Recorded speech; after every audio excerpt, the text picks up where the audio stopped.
날 주님 내게 물으셨지.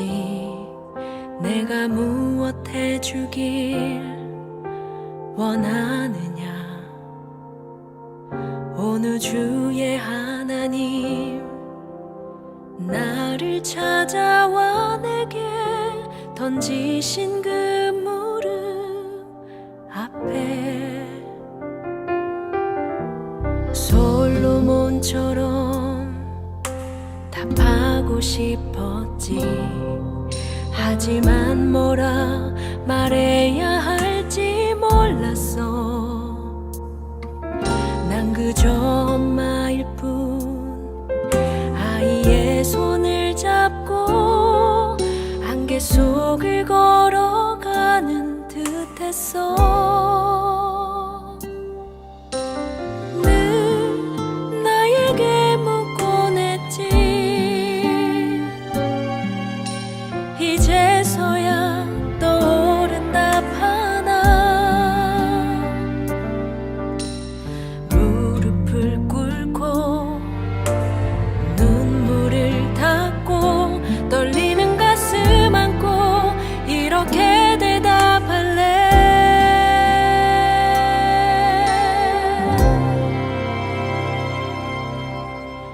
이 아이들을 만나주세요. 하나님 나라와 교회와 복음 위해 살아가는 인생이 되길 원해요. 이 아이들을 만나주세요. 내 삶의 가장 중요한 건 무언지 놓치고 사는 인생이 되긴 싫었어. 많이 고민했지만 쉽게 말할 수 없는 욕심 많고 미련한 나였기에 늘 나에게 묻곤 했지. 이제서야 떠오른 답 하나. 무릎을 꿇고 눈물을 닦고 떨리는 가슴 안고 이렇게 대답할래.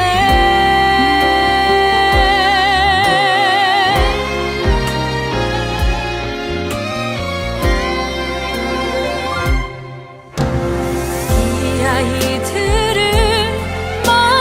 만나주세요.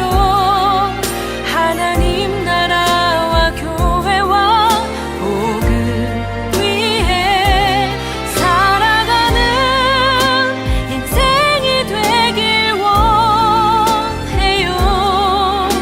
이 아이들을 만나주세요. 이 아이들을 만나주세요. 하나님 나라와 교회와 복음 위해 살아가는 인생이 되길 원해요. 이 아이들을 만나주세요. 이 아이들을 만나주세요.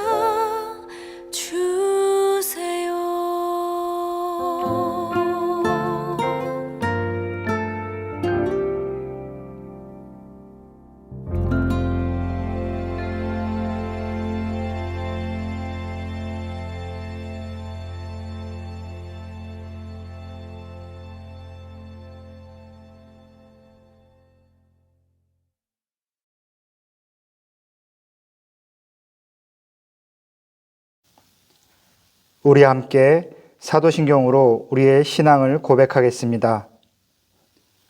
나는 전능하신 아버지 하나님, 천지의 창조주를 믿습니다. 나는 그의 유일하신 아들 우리 주 예수 그리스도를 믿습니다. 그는 성령으로 잉태되어 동정녀 마리아에게서 나시고 본디오 빌라도에게 고난을 받아 십자가에 못 박혀 죽으시고 장사된 지 사흘 만에 죽은 자 가운데서 다시 살아나셨으며 하늘에 오르시어 전능하신 아버지 하나님 우편에 앉아 계시다가 거기로부터 살아있는 자와 죽은 자를 심판하러 오십니다. 나는 성령을 믿으며 거룩한 공교회와 성도의 교제와 죄를 용서받는 것과 몸의 부활과 영생을 믿습니다. 아멘.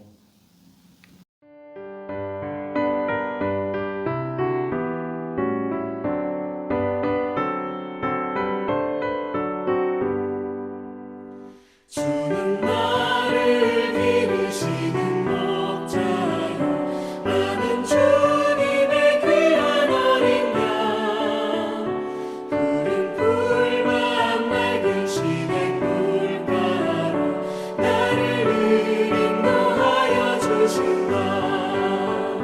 주는 나의 좋은 목자 나는 그의 어린 양 저를 따라 꼴을 먹여주시니 내게 부족함 전혀 없어라. 예쁜 새들 노래하는 아침과 너를 비키는 고운 영혼에 사랑하는 나의 목자 음성이 나를 언제나 불러주신다. 주는 나의 좋은 목자 나는 그의 어린 양 저를 따라 꼴을 먹여주시니 내게 부족함 전혀 없어라.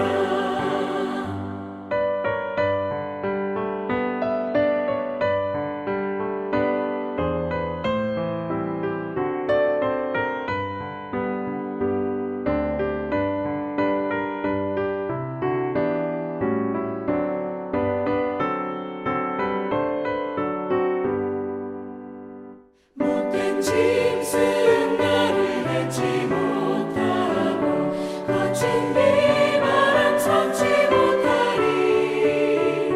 나의 주님 강한 손을 펼치사 나를 주야로 지켜주신다.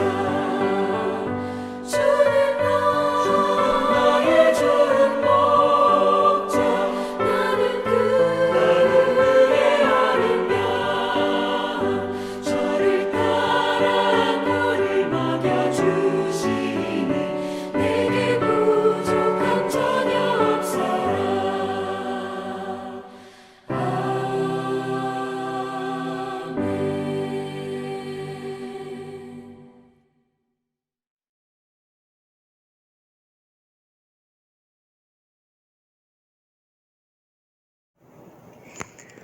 사랑의 하나님, 저를 향한 무한하신 은혜에 감사드립니다.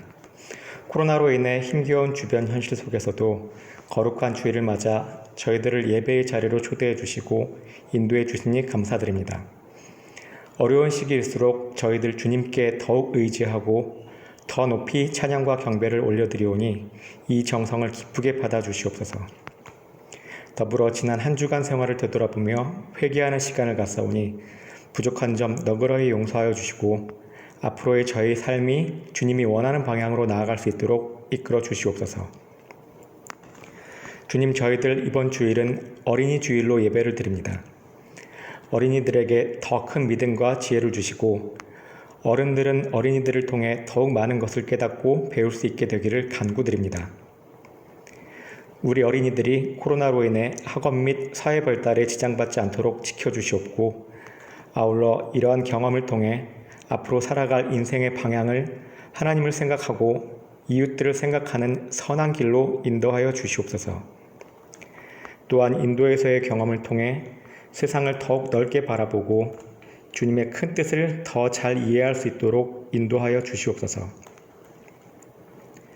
주님께서 사랑하시는 뉴델리 한인교회와 주님의 종 라보성 목사님을 강건하게 붙들어 주시옵소서. 비록 직접 만나지는 못하더라도 온라인을 통해 성도들 교회 안에서 하나 되어 교제하며 참 마음과 온전한 믿음으로 하나님께 나아갈 수 있도록 이끌어 주시옵소서. 성도들 하나하나와 함께 하시어 어려운 시기에서도 육체적 건강과 마음의 평안을 유지할 수 있도록 도와주시옵소서. 특히 주님의 종 라보상 목사님과 함께 하시어 주님께서 이곳에서 이루고자 하시는 일들을 능히 감당할 수 있도록 이끌어 주시옵고, 인도 체류 및 생활에 필요한 제반 여건들을 마련해 주시어 오직 사역에만 전념할 수 있도록 허락해 주시옵소서. 주님, 저희가 거주하는 이곳 인도는 코로나가 급속 확산되고 의료 체계가 뒷받침되지 않으면서 수많은 이들이 고통받고 있습니다.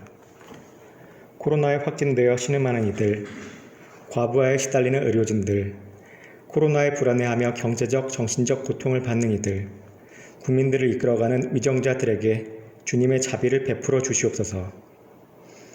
또한 인도에서 사역 중인 선교사들에도 함께 하시어 이들의 건강과 안전을 지켜주시옵소서. 이 시기를 통해 더 많은 인도인들이 주님을 알게 되고 찾아오게 되어 주님께서 선교사들을 통해 이 땅에 뿌려놓은 씨앗이 점점 열매를 맺도록 허락하여 주시옵소서. 주님, 예배의 시종을 함께 하시어 정성껏 준비한 찬양 및 경배를 기쁘게 받아 주시옵소서. 목사님이 전하는 성령의 말씀을 통해 성도들의 삶에 변화를 이끌어 주시옵소서. 또한 예배에 참석한 이들의 간절한 기도에도 응답하여 주시옵소서. 항상 감사하오며 이 모든 말씀 예수 그리스도의 이름으로 기도드립니다. 아멘.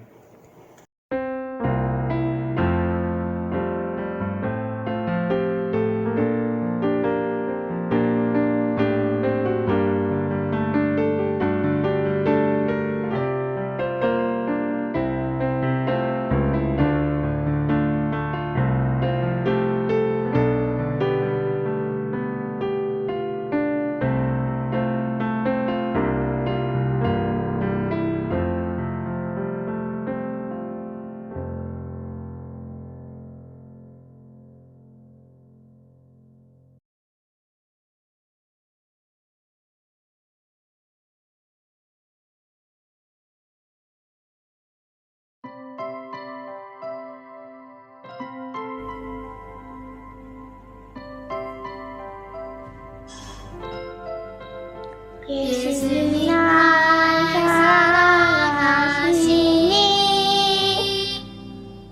난 정말 기뻐요. 마음과 찬송 평안을 채워주시고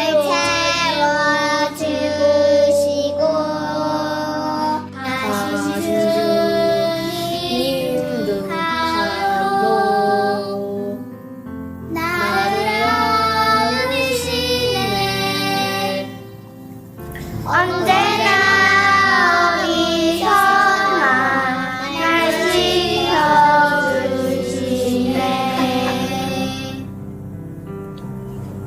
예수님 날 사랑하시니 난 정말 기뻐요. 마음과 채워주시고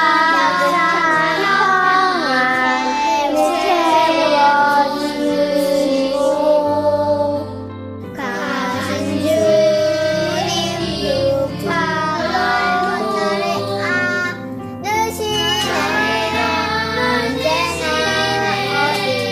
나를 안으시네. 언제나 어디서나 날 지켜주시네.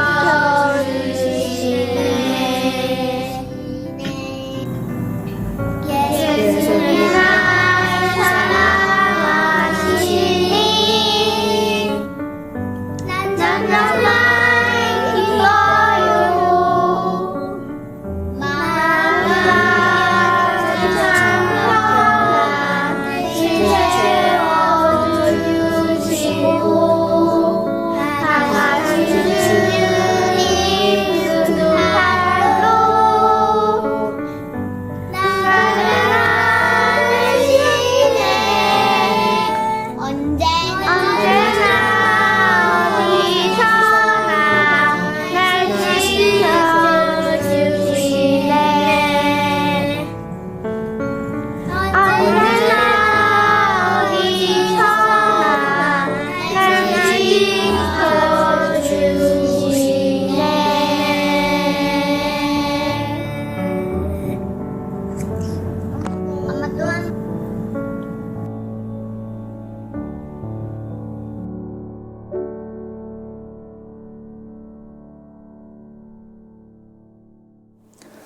할렐루야. 오늘도 이 예배의 자리에 나오신 여러분들을 주님의 이름으로 축복합니다. 오늘도 말씀에 앞서 우리 함께 가슴에 손을 얹고 기도하겠습니다. 우리의 생명의 주인 되신 하나님 아버지, 오늘도 갈급한 심정으로 하나님을 만나고자 힘을 다하는 성도들이 이 자리에 있습니다.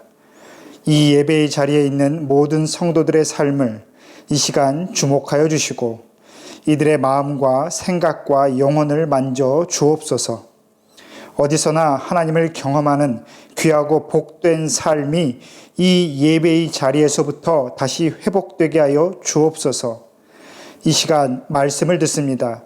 말씀을 전하는 자나 듣는 자 모두의 죄와 허물을 십자가의 은혜로 덮어주시고 오직 하나님의 말씀만 살아있는 시간 되게 하여 주옵소서. 예수님의 이름으로 기도합니다. 아멘.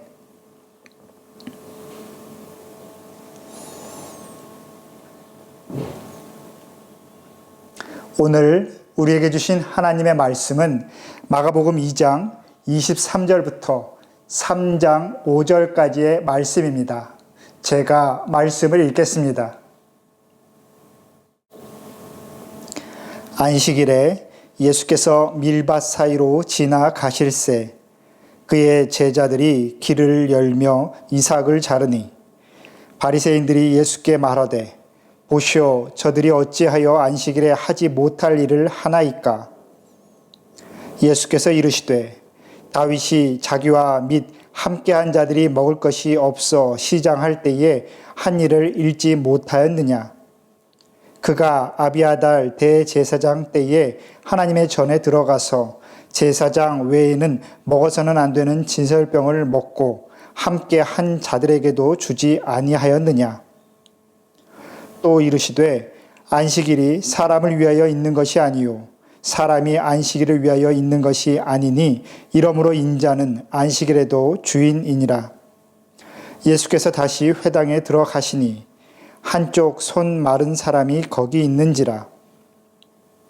사람들이 예수를 고발하려 하여 안식일에 그 사람을 고치시는가 주시하고 있거늘 예수께서 손 마른 사람에게 이르시되 한 가운데에 일어서라 하시고 그들에게 이르시되 안식일에 선을 행하는 것과 악을 행하는 것, 생명을 살리는 것과 죽이는 것 어느 것이 옳으냐 하시니 그들이 잠잠하거늘 그들의 마음이 완악함을 탄식하사 노하심으로 그들을 둘러보시고 그 사람에게 이르시되 내 손을 내밀라 하시니 내밀매 그 손이 회복되었더라.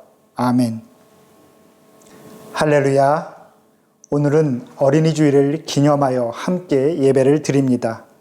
그래서 이미 진행하고 있는 마가복음 강해 설교를 이어가면서 부모된 우리를 향한 하나님의 뜻이 말씀 가운데 어떻게 전해지고 있는지 함께 나누어 보려고 합니다. 모쪼록 이 예배의 자리에 있는 우리 모든 성도들의 가정마다 우리 하나님이 주시는 화목함이 가득하게 임하고 또한 믿음의 가정이 누리는 삶의 기반이 든든히 세워지는 복된 시간이 되기를 주의 이름으로 축복합니다. 우리의 자녀들이 어느 곳에 가든 우리는 두 가지를 기억해야 한다. 첫째, 세례받은 우리의 자녀들은 하나님의 언약의 흔적을 몸에 지니고 있기 때문에 그분의 보호 아래 있다. 둘째, 우리의 자녀들이 어디에 있든지 그곳은 우리의 기도가 미치는 곳이다. 사랑하는 성도 여러분, 믿음의 흔적이 새겨진 우리의 자녀들이 우리의 자녀들이 살아가는 모든 곳이 우리의 기도가 미치는 곳임을 이 시간 다시 확신하기를 소망합니다. 여러분의 자녀들에게 여러분들은 얼마나 믿음의 흔적을 잘 새겨주고 계십니까? 혹시 여러분들의 그 기도를, 부모의 기도를 우리 자녀들의 그 영혼에 잘 새겨주고 계십니까? 매일 주일 저녁에 제가 한 주 분량 5편의 자녀를 위한 축복 기도문을 보내드리고 있습니다. 사실 제가 쓴 그 기도문은 하나의 예시일 뿐이지요. 아마 부모된 그 사랑의 마음으로 제가 드리는 그 기도문보다 더 풍성한 기도를 자신의 자녀들에게 해 주시리라 믿습니다. 이 축복 기도를 해 주실 때에 정말 중요한 것은 안수 기도를 해 주시는 것입니다. 자녀의 머리에 손을 얹고 기도하는 것, 꼭 안수 기도를 해 주시기를 바랍니다. 혹 어떤 분들께서는 내가 감히 안수 기도를 해도 되는가? 아니 좀 너무 어색하다라고 생각하는 분 계실지 모르겠습니다. 하지만 이 안수 기도는 하나님께서 부모에게 주신 특별한 권리입니다. 이 권리, 내 자녀를 마음껏 축복할 수 있는 이 권리를 정말 풍성히 한없이 누리시기를 다시 한번 축복합니다. 그래서 우리 하나님께서 자녀된 나를 얼마나 마음껏 축복하시는지 또 부모된 우리도 함께 누리기를 원합니다. 여러분, 왜 안수기도를 해 주시라고 그렇게 제가 강조해 드린지를 아십니까? 안수기도는 어떠한 의미가 있을까요? 누가복음 18장 15절에 보시면 때에 사람들이 예수의 만져주심을 바라고 어린이들을 데리고 오는 그 부모들의 모습이 나와 있습니다. 유대인들은 전통적으로 축복하는 그 안수를 아주 소중하게 생각했습니다. 아브라함은 죽을 때 이삭에게 축복 기도를 해 주었고 그 축복 기도의 의미는 내가 받은 하나님의 그 축복이 내 자녀에게도 고스란히 옮겨지기를 바란다. 내가 일평생 누린 하나님의 복이 나보다 더 풍성하게 내 자녀가 이제 인생을 시작하는 이 시점에서 내 모든 일생을 통해 받은 그 복이 임하기를 바란다. 그러한 부모의 마음이 담겨 있는 것이 바로 자녀를 향한 부모의 안수 기도입니다. 그렇기 때문에 리브가와 야곱도 형 에서를 제치고 그렇게 아버지 이삭의 그 축복 기도를 받고자 애썼고 야곱도 죽기 직전에 12아들을 다 불러다가 그렇게 한없이 축복 기도를 한 것이지요. 그것이 유대인의 전통으로 굳어져 대대로 유대인들은 그 부모의 마음, 자신이 일평생 누린 그 복이 내 자녀에게 임하기를 바라는 그 부모의 간절한 마음을 담아서 자녀들에게 안수 기도를 해 주었습니다. 그리고 또한 부모가 타인에게 안수 기도를 청할 때는 또 특별한 마음이 있습니다. 바로 안수 기도를 해 주는 그분의 삶에 담긴 하나님의 은혜가 내 자식에게 옮겨지기를 바라는 마음이죠. 그래서 유대인들은 선지자나 랍비가 자신의 집이나 또 밖에서 어느 곳에든지 만나게 되면 그렇게 자신의 자녀에게 안수기도 해주기를 청하였습니다. 그래서 하나님의 은혜가 내 자녀에게 어떻게든지 전해지기를 바라는 그 부모의 소중한 마음을 표현했던 것이지요.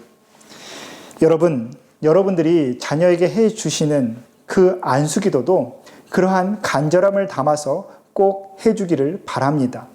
그리고 또 그 여러분의 자녀들도 그 부모의 간절함을 반드시 확실하게 느낄 수 있기를 주의 이름으로 축복합니다.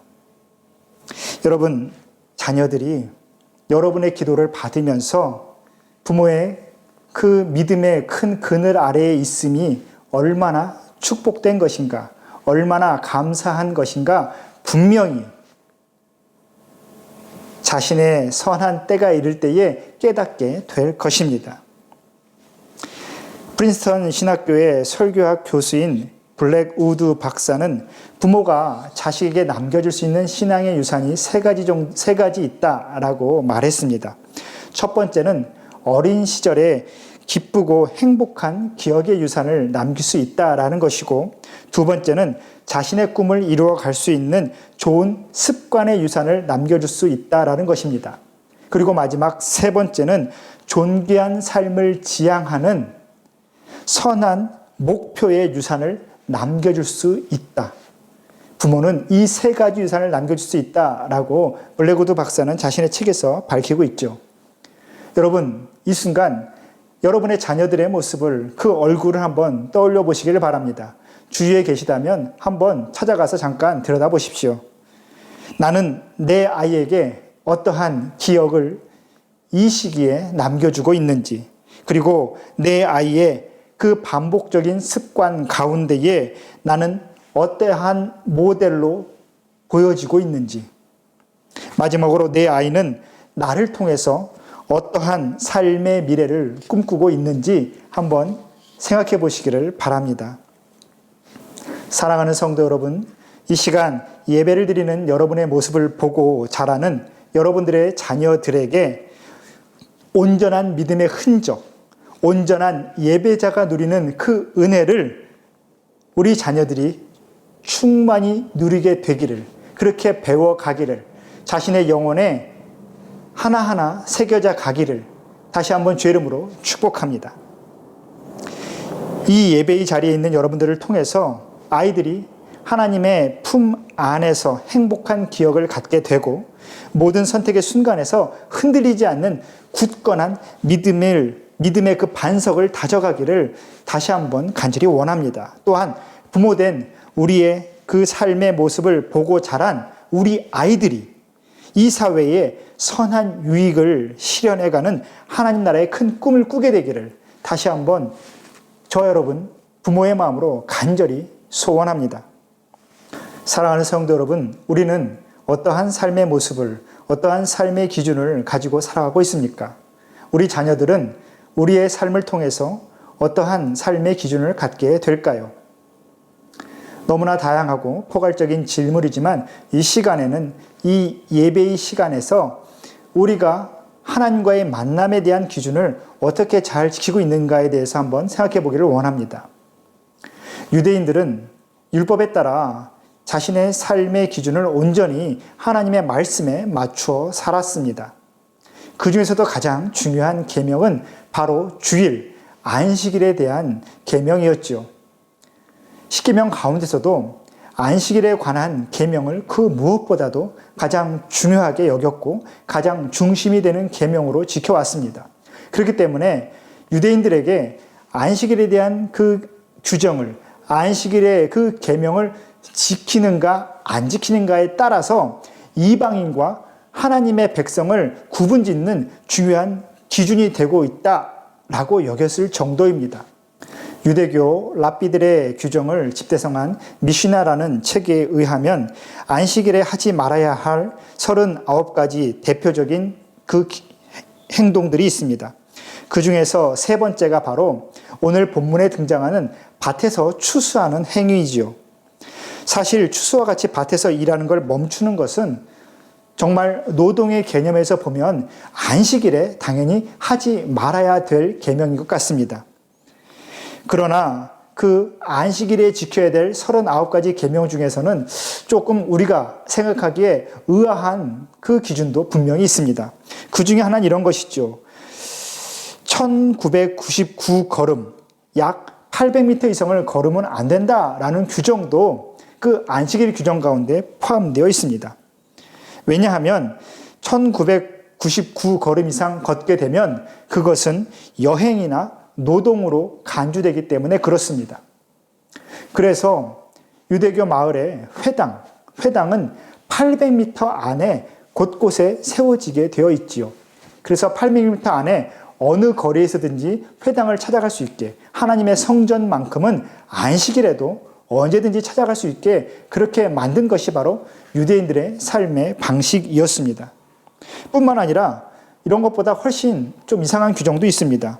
매듭을 묶고 푸는 것, 한 땀 넘게 바느질하는 것, 또 한 글자를 초과해서 쓰는 것도 다 안식일 율법 규정에 다 어긋나는 행동들이었습니다. 그것이 뭐 어떤 대단한 중요한 일이냐, 뭐 사소한 일이냐, 이런 개념인 것이 아니라 오늘 당장 하지 않아도 되는 일이지 않는가라는 그 기준에서 불필요한 일들을 다 금했단 것이지요. 이러한 규정들 이외에도 훨씬 더 아주 구체적이고도 현실적인, 그리고 우리에게 조금 이게 맞는가 싶은 질문을 주는 규정들도 분명히 더 있습니다. 예를 들면 이런 것입니다. 팔다리가 빠졌을 때에 그것을 제자리에 맞추는 것도 안식일에는 해서는 안 됐습니다. 해가 질 때까지 기다려야 했지요. 왜냐하면 당장 죽는 문제가 아니었기 때문에 그렇습니다. 심지어 지진 같은 걸로 건물이 무너져서 사람이 깔리게 되었는데 그날이 안식일이다. 그러면 일단은 그 사람의 생사를 확인할 수 있을 정도로 그 돌을 좀 걷어냅니다. 그리고 그 사람이 살아 있으면 그 즉시 그 돌을 걷어내고 그 사람을 구출해낼 수 있습니다. 안식일이라도 말이죠. 그런데 만약 돌에 깔린 사람이 죽어 있다면 안식일이 지난 다음에야 그 시체를 꺼낼 수 있었지요. 일단 그냥 죽은 상태로 그 자리에 놔둔다라는 겁니다. 왜냐하면 당장 급한 일이 아니기 때문에 안식일 규정이 우선이다라는 개념입니다. 그만큼 유대인들이 안식일을 얼마나 중요하게 여겼는지, 또 얼마나 불필요하고 정말 사소하게 신경 써야 되는 일이 많았는지 참 우리로 하여금 다시 한번 여러 가지 상상, 여러 가지 생각을 하게 만들고 있죠. 그런 모든 전통까지 엄격하게 지키는 그 바리새인들의 입장에서 오늘 본문에 등장하는 안식일에 밀밭에서 이삭을 추수하는 제자들의 행동은 도저히 용납할 수 없는 것이었습니다. 정말 24절의 말씀대로 하지 못할 일이었다라는 것입니다. 근데 이에 대한 예수님의 대답은 어떻게 보면 조금 동문서답 같은 초점을 어긋난 대답이 아닌가 싶습니다. 이게 무슨 대단한 일이냐, 이 정도는 괜찮다라고 그렇게 대답하는 것도 아니고, 안식일이니까 좀 배고픈데 좀 인간적으로 조금 이해해달라라는 그런 부탁의 뜻도 아니고, 뜬금없이 다윗의 이야기를 꺼내고 계신다라는 것입니다. 예수님이 인용하시는 다윗의 일화는 이렇습니다. 다윗이 왕이 되기 한참 전에 사울 왕에게 쫓겨 목숨이 위태로울 때 자신을 따르는 무리와 함께 예루살렘 근처에 노비라는 마을로 피신하게 됩니다. 거기에는 성막이 있었는데 너무나 배가 고프고 지쳤던 다윗과 그 따르는 무리가 그곳의 제사장인 아비아들에게 음식을 청하게 되지요. 그러나 달리 줄 게 마땅치 않았던 당시의 제사장은 제사장만 먹을 수 있었던 진설병을 그 자리에서 내어줍니다. 진설병은 성막, 지성소 안에 놓인 떡 6개씩 2줄로 12개로 놓인 떡을 의미합니다. 그리고 제사장들은 매 안식일마다 그 떡을 구워서 지성소로 가져왔고 그 지성소의 떡상 위에 그렇게 6개씩 2열로 진설해 놓았습니다. 왜냐하면 그것은 이스라엘의 12지파, 이스라엘의 모든 백성을 의미하는 뜻으로 그렇게 12개의 진설병을 그곳에 항상 놓았죠.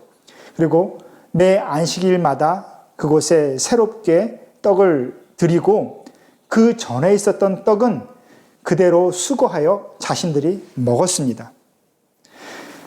그것은 오직 제사장들에게만 허락된 중요한 제사 행위였지요. 그런 진설병을 다윗과 그 무리들이 먹었다라는 겁니다. 사실 그 당시에는 아주 심각한 율법 위반 행위였습니다. 그런데 아무 문제 없이 넘어갔지요. 그렇게 진설병을 먹고 기력을 찾은 다윗과 그 무리들은 다시 피난길에 올라 아둘람이라는 굴에 들어가 몸을 숨기게 됩니다. 나중에 이 사실을 알게 된 사울이 분노하여서 노부로 찾아와 그곳에 있던 제사장 85명을 다 죽이게 되죠. 아주 참혹한 역사가 그곳에 있었음을 성경은 우리에게 전해주고 있습니다. 이것이 오늘 예수님께서 일화로 든 다윗의 이야기입니다. 근데 이 부분에서 다윗은 왜 율법으로 인하여 제재를, 징계를 받지 않았을까요? 그것을 해석하면서 그가 죽기 직전까지 정말 배고팠다, 너무나 지쳤다, 뭐 그런 의미로 우리가 해석해서도 분명히 안 되고, 다윗이 특별히 하나님의 사랑을 많이 받은 사람이라, 특별한 사람이라 그가 그 일이 가능했다라고 해석하는 것도 참 맞지 않는 해석일 것입니다. 분명한 것은 그는 사무엘 선지자를 통하여 기름 부음을 받은 당대의 이스라엘의 왕이었습니다. 그리고 그 의미는 하나님의 백성들을 다스리는 권세를 그가 하나님으로부터 위임받은 사람이다 라는 뜻입니다. 그리고 그 의미는 이 땅에 하나님의 말씀을, 하나님의 언약을 온전히 실현해 나갈 하나님의 대리자가 바로 다윗이다 라는 의미이죠. 당대의 왕이 자신이 만든 그 법의 구속을 받지 않듯이 율법이 하나님을 구속할 수 있겠습니까? 한 걸음 더 나아가 율법이 하나님의 대리자, 하나님의 권세를 위임받은 다윗을 구속할 수 있을까요? 다윗이 배고픈 나그네여서도 아니고 하나님의 은혜를 특별히 입어서도 아니고 하나님의 그 영을, 하나님의 권세를, 하나님의 뜻을 이어받은 하나님의 대리자였기 때문에 그는 율법 아래에서 자유함을 입었던 것입니다. 예수님이 말씀하시는 메시지의 핵심은 바로 다윗의 이러한 위치와 상관이 있습니다. 단지 제자들의 한 일이 안식일에 예외적으로 허용이 되는 그 정도의 뭐 작은 문제나 아주 긴급한 상황이라는 의미가 아니라 이 안식일에 미리삭을 잘라 먹었던 이 제자들의 행동, 이 행동을 보지 말고 이 일을 행하는 주체, 예수님의 제자들과 바로 예수님을 바라봐라 라는 뜻이 바로 이 본문에 담겨 있는 것이죠. 너희들이 지금 이 안식일의 규정을 나에게 맞추려고 하는데 내가 과연 누구이냐? 그리고 나를 따르는 이 무리가 어떠한 무리이냐? 너희가 지금 그 의미를 알고 있느냐? 그것을 예수님은 짚어내고 계시는 겁니다. 예수님은 마가복음 우리가 계속해서 짚어보고 있듯이 바로 인자이십니다. 인자, 곧 예수는 주이시며 기름 부음 받은 메시아이시다라는 겁니다. 본문 28절에 등장하시는 주인이라는 그 단어가 바로 주, 헬라어로는 퀴리오스, 바로 주인이라는 뜻이죠. 더구나 예수님은 히브리서에서 강조하는 것처럼 왕이실 뿐만 아니라 동시에 모든 죄인을 하나님과 화목하게 하시는 마지막 대제사장이십니다. 본문의 내용이 동일하게 기록되어 있는 마태복음에서는 이 대목에서 우리 주님이 성전보다 더 큰 분이시다라고 우리에게 말씀을 전해주고 있습니다. 예수님께서는 성전보다도 율법보다도 더 큰 왕이시며 제사장이시며 바로 하나님이시다라는 것입니다. 여러분, 조금 여담이지만 안식일에 그러면 제사장들은 일을 하지 않았을까요? 아니면 정말 열심히 일을 더 많이 했을까요? 뭐 너무나 당연한 단순한 말씀이지만 제사장은 안식일에 그 어느 때보다 더 열심히 일하고 세상적인 의미로 노동을 해야 했겠지요. 안식일마다 드려야 하는 그 번제를 드려야 되고 또 그 일을 위하여 양을 잡고 번제로 태워서 하나님 앞에 올려드려야 됩니다.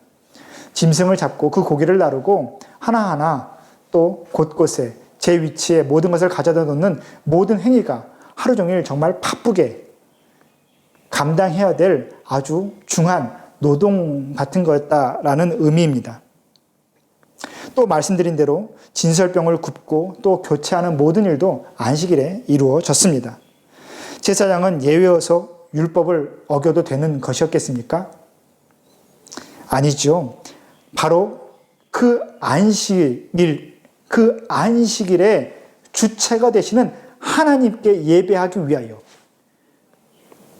하나님을 섬기기 위하여, 하나님을 섬긴다는 의미는 바로 세상과 하나님을 화목하게 만들기 위하여 모든 일들을 감당했다라는 것입니다. 그것은 안식일에 하지 말아야 될 노동이 아니라 하나님을 하나님 되시게 만드는 모든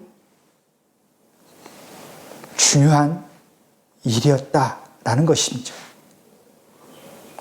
제사장이 자신이 안식일에 맡은 사명을 위하여 진설병을 먹고 또 기름 부음 받은 왕이 이스라엘 가운데서 하나님의 거룩한 통치를 이루기 위하여 진설병을 함께 먹을 수 있는 것처럼 성전보다 더 큰 주님이 예수 그리스도를 따르는 그의 무리가 성전의 진설병뿐만 아니라 이 땅의 모든 소산을 먹는 것, 그것이 어떻게 잘못된 일인가?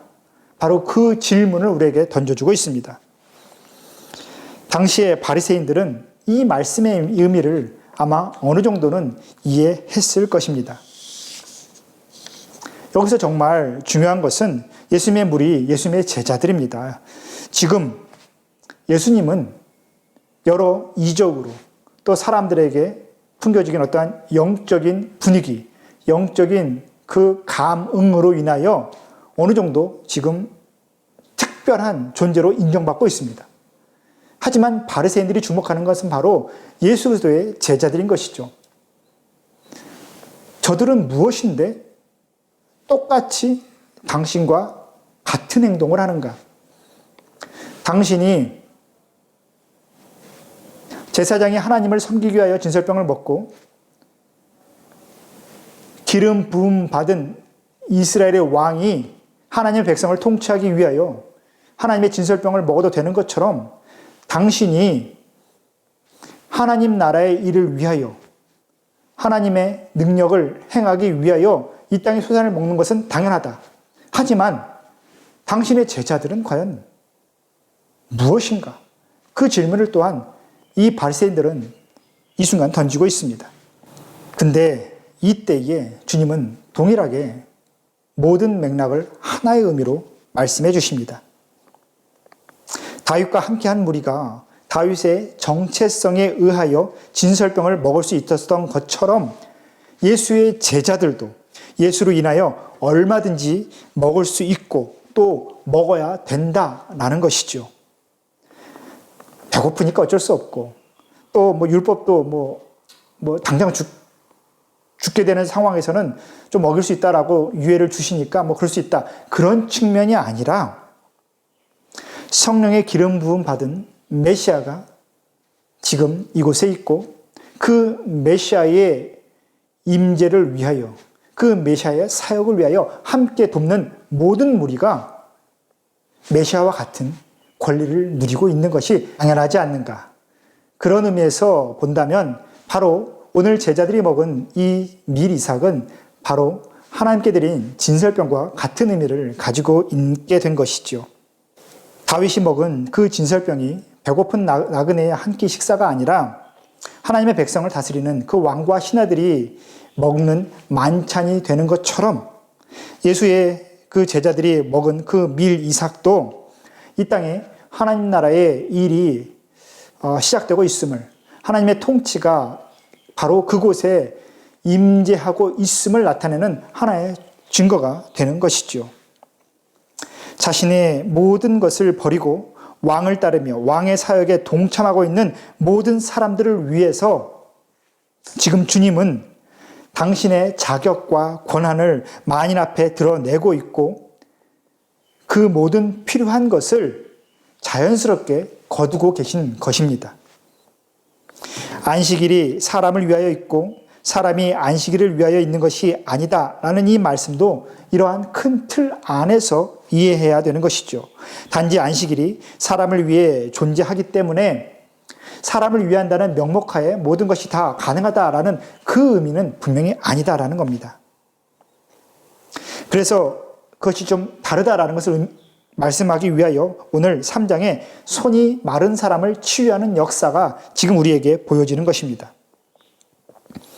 여러분, 3장에 나오는 이 손 마른 자의 치유에서 주님은 모든 것을 율법의 틀 안에서 지금 행하고 계십니다.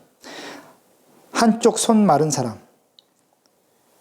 다른 것보다도 자연스럽게 그 사람에게 스스로 그 손을 내밀라라고 말씀하셔서 그 사람이 스스로 그 손을 내밀고 주님께서 그 내민 손을 보시고 치유의 역사를 행하여 주시지요. 그러면서 주님은 바리새인들에게 질문하십니다.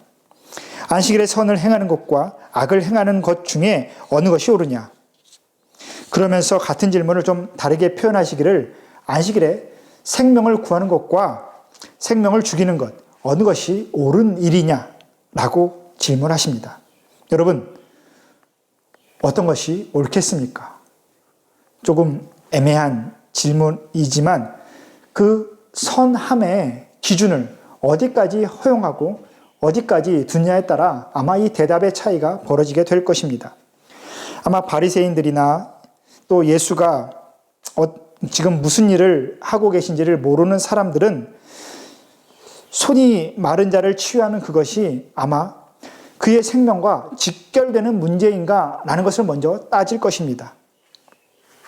오른손이 마비된 이 행동이 반드시 안식일에 당장 고쳐야 될 만큼 시급한 문제인가? 다음날 고쳐줘도 되는 것은 아닌가? 왜냐하면 랍비들 역시 생명이 위급한 사람, 당장 고쳐야 되는 사람은 어떠한 노동을 해서라도 안식일에 고치라고 말하고 있었습니다. 그런데 손 마른 사람은 아니죠. 손 마른 사람이 응급환자는 아니지 않겠습니까? 그런데 주님은 지금 그를 고치는 일이 선을 행하는 것뿐만 아니라 그를 살리는 일이다라고 말씀하고 계시는 것입니다. 여기서 우리 예수님께서 행하시는 이 치유 사건이 어떠한 의미인지 좀 더 다른 차원, 바로 구원의 의미를 담고 있다라는 것을 우리에게 말씀해 주고 계시는 겁니다. 손이 마른 사람을 의사가 치유하는 일은 그 당장의 생명과 직결되는 문제는 분명히 아닙니다. 하지만 육체와 영혼, 온전한 생명의 주인 되신 우리 주님께서 그 사람의 결핍된 부분을 온전하게 만드시는 것은 바로 하나님 나라의 삶을 회복시키는 정말 영적이고도 다른 현실의 문제다라는 것입니다. 예수님을 만난 사람이 그 즉시 하나님 나라의 삶을 누리는 것이 바로 하나님의 뜻이다라는 것입니다.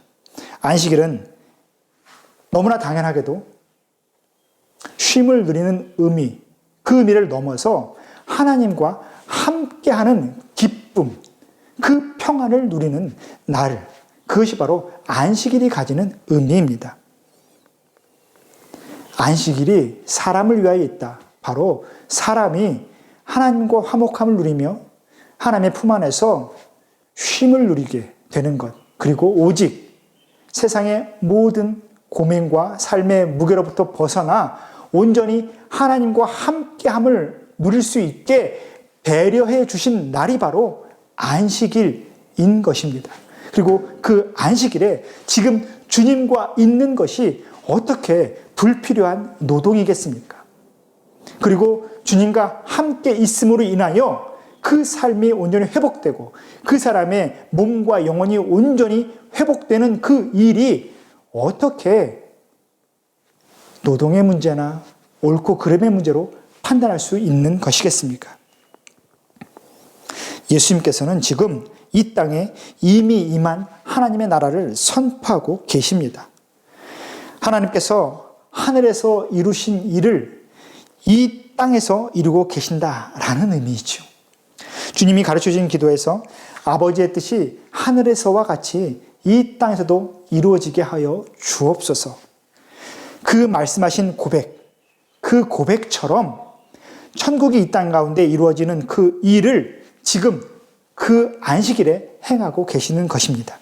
그리고 제자들은 그 일 가운데 온전히 동참하고 있고 증인의 모습으로 그곳에 함께 서 있는 것입니다. 그리고 예수님의 부활 이후에 모든 부활의 증인이 되는 저와 여러분 모두가 바로 이 안식일의 주인의 그 권세를 다 누릴 수 있는 것입니다. 우리 주님이 바로 저와 여러분의 하나님이시기 때문에 그렇습니다. 우리는 여기 모여 이 예배를 드리면서 세상 사람들보다 그저 좀 더 착한 사람이 돼보고자 그렇게 노력하고 있는 것이 아닙니다. 주님과 제자들이 하신 것처럼 이 땅에서 천국의 일, 하나님의 일을 하려고 우리가 준비하고 있는 것이고, 이 흘러가는 유한한 시간 속에서 영원의 일을 행하기 위해서 지금 힘을 비축하며 몸부림치고 있는 것입니다. 그리스도인이 아닌 사람도 예수를 믿지 않아도 누구나 이웃을 사랑하고 또 생필품을 나누고 또 구제하면서 얼마든지 이 땅에 누구든지 도울 수 있습니다. 그러나 그리스도인은 그 모든 일을 그것이 단지 선행이어서 하는 것이 아니라 예수가 이 땅에 선포하신 하나님 나라의 일이기 때문에, 예수가 이 땅에 이루신 거룩한 구원의 일이기 때문에 이 일을 한다라는 그 생각을 해낼 수 있어야 되는 것이죠. 우리의 섬김이 단지 세상 사람들의 육체적인 필요를 채워주기 위해서 하는 것이 아니다라는 것입니다. 바로 우리를 통해서 그들의 삶과 영혼의 모든 필요까지 하나님께서 채우실 것을 믿는 그 마음으로, 그 믿음으로 우리는 모든 선행을, 모든 도움을 해야 되는 것입니다. 그 일을 하라고 저와 여러분을 세상 가운데서 하나님께서 부르신 것이죠. 우리의 모든 것이 예수와 연결되어 있으며 그분의 나라와 그분의 다시 오심과 다 연결되어 있는 것입니다. 주님을 따르는 자는 반드시 그 사실을 믿어야 합니다. 여러분, 세상 사람들은 선행을 좀 늦춰서 해도 된다라고 생각하고 있습니다. 좀 더 여유가 생기고 힘이 있고 좀 형편이 되고, 조금 안타깝지만 내가 여력이 있을 때가 좀 기다렸다가 도우면 된다, 그렇게 여기게 되지요. 하지만 여러분, 저와 여러분은 그러면 안 됩니다. 손이 마른 사람을 지금 당장 고치지 않는 것은 그 자리에서 그에게 절망의 큰 구렁텅이로 밀어넣는 것과 같다라는 겁니다. 주님을 만났는데, 주님을 만난 사람이 그곳에 있는데, 하나님과 함께한 사람이 이곳에 있어 이곳에 하나님께서 함께 하시는데 어떻게 하나님 나라의 그 선한 역사가 나타나지 않는단 말입니까? 여러분, 손이 마른 사람을 그 자리에서 치유하는 것은 그를 단순히 살리는 것이 아니라 하나님 나라의 그 온전한 역사를, 하나님 나라 일을 그곳에 온전히 드러내는 우리가 해야 되는 마땅한 일인 것이죠. 여러분, 우리의 삶 가운데 예수님과 상관없는 일은 분명히 없습니다. 그리고 우리가 살아나는 모든 삶은 천국의 삶과 분명히 연관이 있습니다. 저와 여러분의 모든 순종, 모든 선한 행위 하나하나가 결국에는 합력하여 선을 이루어가는 놀라운 하나님 나라의 삶의 역사가 되고 있는 것이죠. 그렇기 때문에 저와 여러분의 삶이 어떠한 의미가 있는지를 늘 분별하면서 조심하면서 살아가야 되는 것입니다. 어떤 순간에서든 일을 할 수 있는, 하나님의 일을 할 수 있는 선한 결단을 미루지 않고 할 수 있기를 바랍니다. 정말 손이 마른 사람이 누구인지, 혹시 내가 손이 마른 사람은 아닌지 한번 생각해 봐야 합니다.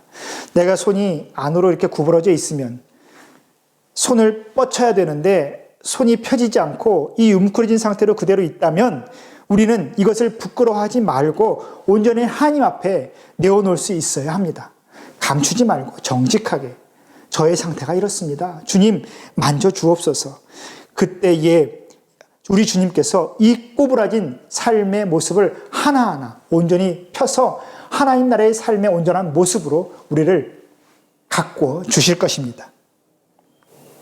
이 시간 다시 한번 믿음 안에서 권면 드립니다. 우리가 우리 자녀들에게 정말 기쁜 기억의 유산을 물려줄 수 있다면, 또한 좋은 습관을 양성시켜서 좋은 품격을 유산으로 물려줄 수 있다면, 또 존귀한 삶에 대한 목표를 유산으로 우리 자녀들에게 물려줄 수 있다면 이보다 더 큰 기쁨이 있겠습니까? 그렇기 위하여 무엇보다 하나님과 사람 앞에서 늘 겸손한 저와 여러분이 되기를 소망합니다. 아이는 부모 앞에서 절대 교만할 수 없지요. 왜냐하면 아이가 가진 모든 것이 부모의 것이기 때문에 그렇습니다. 우리가 하나님 앞에서 어떻게 교만할 수 있겠습니까? 우리가 하나님 앞에서 어떻게 있는 채를 하면서 자신감 있게 설 수 있겠습니까? 우리의 모든 것이 하나님의 것인데, 우리가 살아가는 모든 것을 공급하신 분이 바로 하나님이신데, 우리는 하나님 앞에 교만할 필요도 없고 부끄러워할 필요도 없는 것입니다. 우리는 그저 하나님께서 주실 그 영적인 그 복과 은혜를 찾고 기대하면 족한 것입니다. 여러분, 우리 아이들은 늘 부모에게 좋은 것을 받고자 기대하고 있지 않습니까? 부모는 언제나 자녀에게 가장 좋은 것을 해주고 싶어 합니다. 마태복음 7장 11절, 우리가 잘 아는 말씀에도 동일한 말씀이 동일한 의미를 담고 기록되어 있습니다. 너희가 악한 자라도 좋은 것으로 자녀에게 줄 줄 알거든 하물며 하늘에 계신 너희 아버지께서 구하는 자에게 좋은 것으로 주지 아니하겠느냐. 하나님께서도 분명히 우리에게 가장 좋은 것을 주시고자 지금 기대하며 바라고 또 기다리고 계십니다. 누가복음 11장 13절에는 이렇게 나와 있습니다. 너희가 악할지라도 좋은 것을 자식에게 줄 줄 알거든 너희 하늘 아버지께서 구하는 자에게 성령을 주시지 아니하겠느냐. 사랑하는 성도 여러분, 우리가 구할 것은 결국 성령, 바로 믿음밖에 없습니다. 정말 우리가 할 수 있는 것은 기도하고 또 기도하는 것밖에 없지요. 그래서 무엇보다 우리 자녀들에게 가치 있는 인생이 무엇인지를 정말 새겨 주어야 되는 것입니다.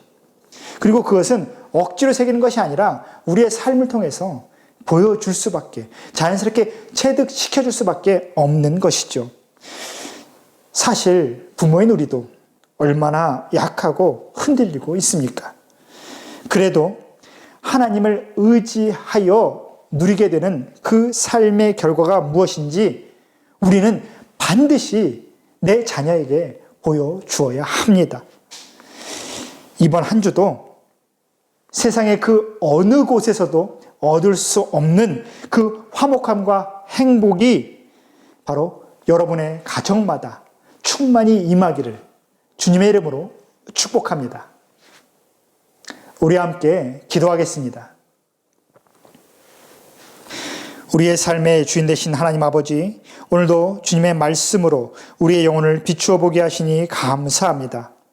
주님과 동행하는 모든 날이 우리의 안식일이며 주님이 주인 되시는 주일임을 알게 하여 주셨사오니 앞으로 살아가는 모든 순간마다 온전히 주님의 일을 감당할 수 있는 우리 모두가 되게 하여 주옵소서. 특별히 오늘 어린이 주일을 기억하게 하심에 감사드립니다. 우리의 자녀들에게 삶의 가장 기쁘고 행복한 순간을 남겨줄 수 있는 부모가 되기를 원합니다. 또한 자녀가 자신의 꿈을 이루는데 필요한 모든 선택의 순간에 있을 때에 그 이정표가 되어줄 수 있는 부모가 되기를 원합니다. 그리고 또한 이 모든 것을 기반으로 하여 이 사회에 자신을 보내어 이루고자 하시는 하나님의 뜻을 헤아릴 수 있는 우리 자녀들이 되길 원하오니 주님, 이 기도를 이루어 주옵소서. 우리의 자녀들을 통하여 하나님의 뜻이 이 땅에 이루어지는 그 기쁜 일을 우리 모두가 보게 하여 주옵소서.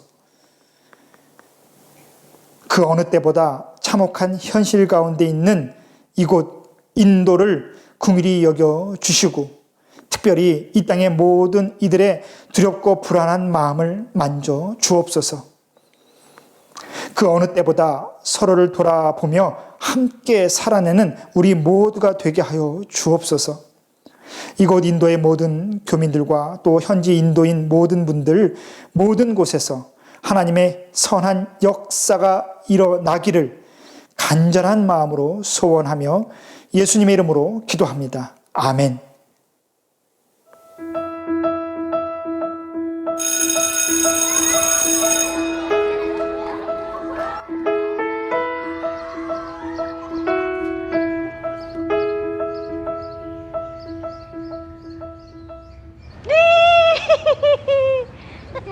Oh my goodness.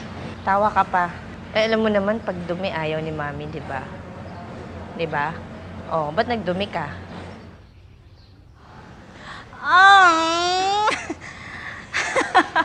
Ano nangyari sa'yo? Saan ka galing? Ano na naman? Saan ka na naman naglaro?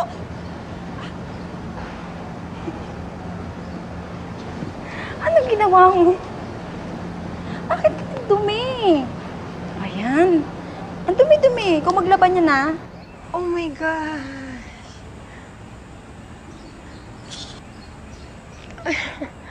Ang dumi-dumi mo, Ben. Gusto ko talaga makita siyang malinis. Every time. Ayoko may masabing hindi maganda sa anak ko kasi masakit yun sa akin bilang ina.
That's you!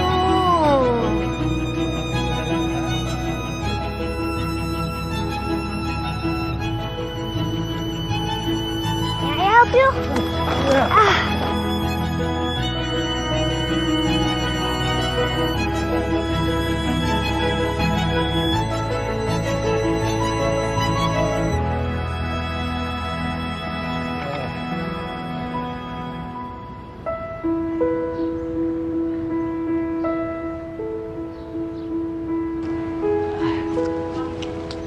May, bakit po?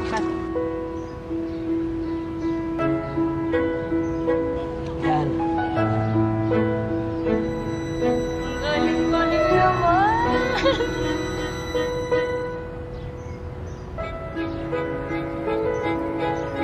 Okay.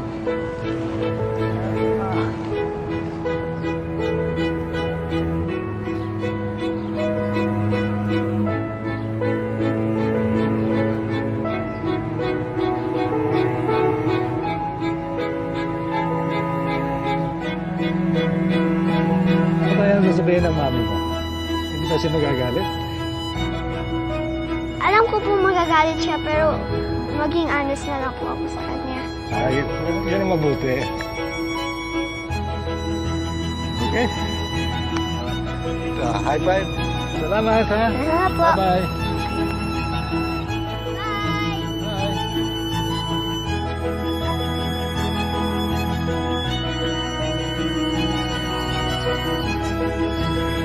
Galing-galing naman ni baby ko. Super happy ako na sobrang proud talaga. Kasi Hindi ko in-expect na ganito. Yung mga tinuturo namin sa kanya, yung mga paalala namin, na-apply niya talaga. Niya kasi iisipin niya, di ba? Magagalit si mama. Hindi naman ganun eh. Talagang yung heart niya. Nakita ko, super proud. Ang galing pala ng ano ko. Okay naman pala ako, mami. Lagi ko rin kasi pong dinadaw niya sarili ko. Hindi ko na ganun yung... Kasi nakita ko siya, akala ko makulit, akala ko naglaro. Tapos kaya pala ganun. Ayun lang, nagulat po ako.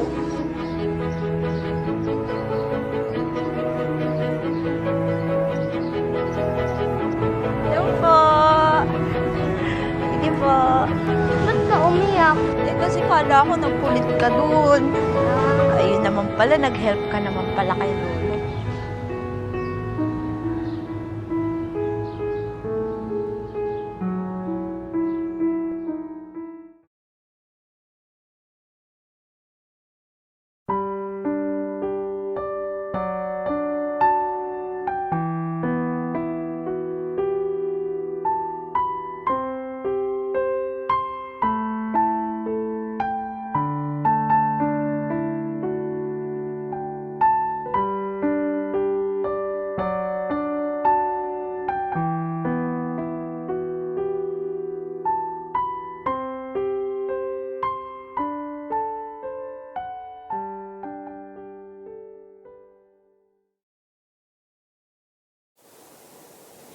사랑과 은혜가 풍성하신 하나님 아버지, 오늘도 하나님 앞에 드릴 것이 있도록 우리의 삶을 풍성하게 채워주시니 감사합니다.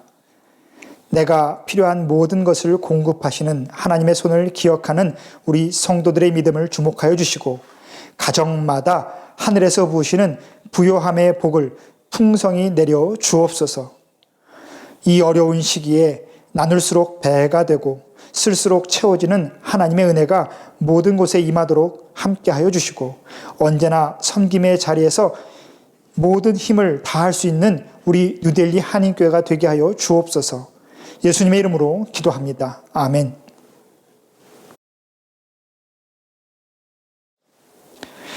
이제는 우리 주 예수 그리스도의 은혜와 하나님 아버지의 다함없는 사랑과 성령 하나님의 감동, 감화, 교통하심의 역사가 모든 날의 주인 되시는 주님의 은혜로 하나님과 화목하게 되어 우리 자녀들에게 아름다운 신앙의 유산을 물려주기로 결단하는 이 자리의 모든 성도들 위해, 하나님의 긍휼하심이 아니면 단 한순간도 온전히 살아갈 수 없는 이 땅의 모든 영혼들과 그들을 섬기는 주의 종들 위해 지금부터 영원히 함께 하시기를 간절히 축원하옵나이다. 아멘.